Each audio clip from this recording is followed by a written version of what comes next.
இன்னைக்கு ஆச்சி சமையலில் தேங்காய் வச்சு ஒரு சூப்பரான ட்ரிங்க் ரெசிபி தான் பார்க்க போகிறோம். இது சம்மர் ட்ரிங்க், ஹெல்த் ட்ரிங்க் எப்படி வேணாலும் சொல்லலாம். ஏன்னா அதில் அவ்வளோ நிறையா சத்து இருக்குது. இது நம்ம பிரேக்ஃபாஸ்ட்டுக்கு பதில், அப்படி இல்லைன்னா டீ காஃபிக்கு பதில், இல்லை ஃப்ரெஷ் ஜூஸ்க்கு பதில் இதை நம்ம குடிக்கலாம். இது வந்து நான் 2 பேர் குடிக்கிற அளவுக்கு தான் செஞ்சு காட்ட போகிறேன். வாங்க அந்த ரெசிபி எப்படி செய்கிறதுன்னு பார்க்கலாம்.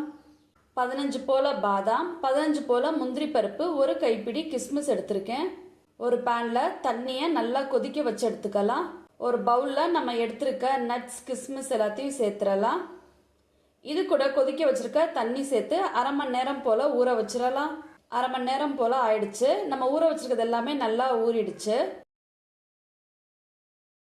இப்போ பாதாமில் இருக்க தோலை உரிச்சு எடுத்துடலாம். இதில் இருக்க தண்ணியும் வடிகட்டிட்டு எடுத்து வச்சிடலாம். இதை ஜாரில் சேர்த்துட்டு கொஞ்சம் போல் தண்ணி சேர்த்து எவ்வளோ நல்லா நைஸாக அரைக்க முடியுமோ அந்த அளவுக்கு அரைச்சி எடுத்துக்கோங்க. அரைச்சதை ஒரு பவுலில் சேர்த்துடலாம். அடுத்து பாதி தேங்காவை கட் பண்ணி எடுத்து வச்சுருக்கேன். தேங்காயில் பின்பக்கம் ப்ரௌன் கலரில் இருக்கும்ல, அதை கட் பண்ணி எடுத்துடலாம். இப்போ இதை ஜாரில் சேர்த்துட்டு அரை டம்ளர் போல் தண்ணி சேர்த்து நல்லா நைஸாக அரைச்சி வடிகட்டி எடுத்துக்கலாம். வடிகட்டினதை நம்ம நட்ஸ் பேஸ்ட் வச்சுருக்கோம்ல, அது கூடவே சேர்த்துருங்க. திருப்பி இந்த சக்கையை ஜாரில் சேர்த்துட்டு ஒரு டம்ளர் போல் தண்ணி சேர்த்து அரைச்சிட்டு இதையும் வடிகட்டி அந்த நட்ஸ் பேஸ்ட் கூடயே சேர்த்துடலாம். இது எல்லாத்தையும் நல்லா கலந்து விட்டுறலாம்.